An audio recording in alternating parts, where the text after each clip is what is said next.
Alright, so I'm gone at a training for the rest of the day, and what I wanted to do was make sure that you guys understand the atmospheres of each of the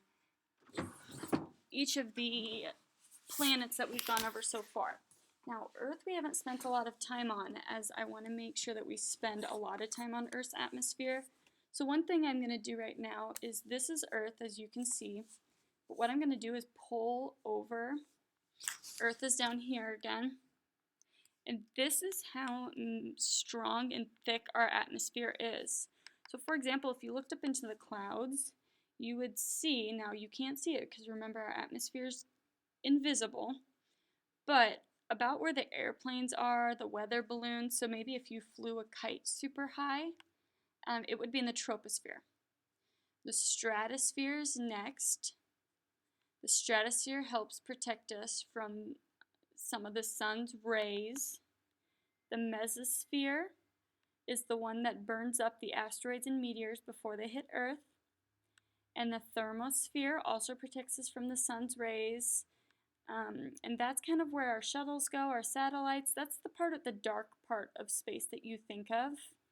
Now remember, the troposphere and the stratosphere are the ones that hold in oxygen, heat, and carbon dioxide. So, things to remember is we keep out, let's make this black, there we go. Our atmosphere keeps out asteroids, meteors,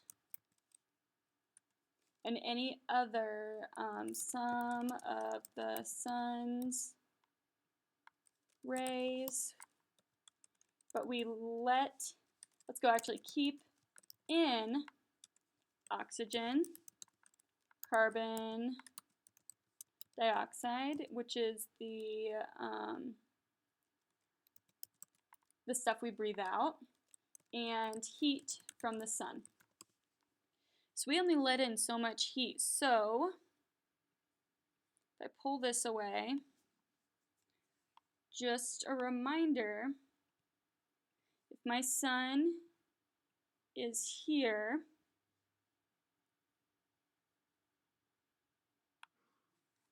it's going to shoot some of its rays at Earth.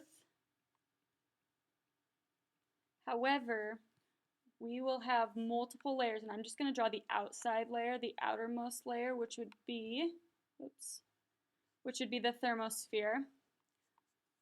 That is going to protect us from some of the sun's rays. So some of the rays will get in and get to Earth. That's the heat we feel every day, like on our face. Some of them will not. They'll basically go backwards, back towards the sun. That is Earth's atmosphere. Now let's look at Mercury. Mercury was the one that we talked about on Monday. That's our smallest planet. It's our planet closest to the sun. Remember, Mercury doesn't have a super good atmosphere, so what I'm going to do is draw an atmosphere around Mercury that is kind of almost like, it's kind of like holy. It's not very good. Here we go. Now, the sun's rays, just like they did towards Earth, they're coming straight at Mercury. If you notice, they're going to be able to get through these holes. Some of them will bounce off, but a lot of them are going to be able to get through these holes and hit Mercury right on, which means the half of the planet that is facing the sun is going to be insanely hot. So about 800 degrees Fahrenheit, which is hotter than an oven. The other half, if you notice, typically, let's go back to Earth, typically when we get the sun, it hits Earth and it bounces off our atmosphere and goes all over the world, which is why all of the world is hot and not just the side facing the sun. We don't let the Earth's heat out, which is a good thing because we need to stay warm. If we let all the heat out, we would be a super, super cold planet.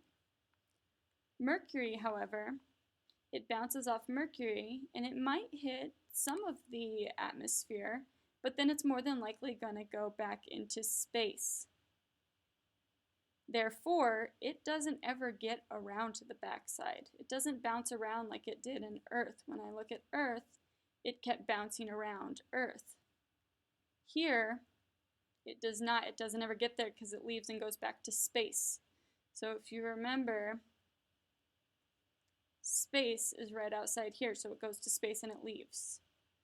All right, so with that being said, this side is about negative 270 degrees. Now we consider here 0 degrees being super cold on Earth. Negative 270 is super, super cold. So part of the planet is insanely hot, part of it is super cold. That is Mercury.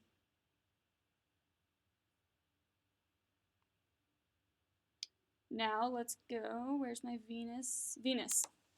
Remember, Venus has a decently strong atmosphere in the fact that it is kind of like Earth. It goes all the way around, so it's not very holy or anything like that. However, with Venus, it lets all sunlight in. Earth tries to block out most of the sunlight. All sunlight comes into Venus, and the thing is, it's similar to Earth that once it's in, it doesn't leave. So it just keeps going around. And just so you know, like, this is a real planet this is what Venus actually looks like. So it just keeps going around. However, it is insanely hot. So all the sun's rays get in and just get trapped. So Venus is the hottest planet and is 860 degrees Fahrenheit. Remember, we talked about the greenhouse effect, which means the heat from the sun bounces off the planet, hits the atmosphere, keeps bouncing all the way around, doesn't leave. Therefore, Venus is super hot. Okay, so far we have planet Earth that only lets in so much sunlight but keeps it in, so we're hot, which is good, we're warm. We have planet Mercury, which lets everything in because the holes that typically, right here, typically Earth right there protects us. Well, there's holes in here, so it lets all of it in as well as lets all of it out. So one side's really hot, that's facing the sun, the other side's super cold. And Venus lets everything in but traps it in, so it's just super hot. Today, you are going to be going over Mars and looking at what's going on in Mars. You will be watching your video. You'll be doing the planet wrap. You'll be watching the end of your video from about Mars and taking your notes. You'll watch it 3 times. Remember, the first time you take your notes, the second time you should still be taking your notes, and the third time you should be more watching. Don't forget to add the lyrics, the note lyrics. You'll also be able to tell me whether or not it has rings or moons. Now, just as a reminder, Mercury, no moons, no rings. Venus, no moons, no rings. Both are inner planets, which means the planets closest to the sun. Today you will be adding Mars to your list, so you write that in the next box and be ready to go. You'll be able to tell me if there are moons or if there are rings. Remember, this is also an inner planet. All right, I hope you have a fantastic day, and I will see you tomorrow. See you later.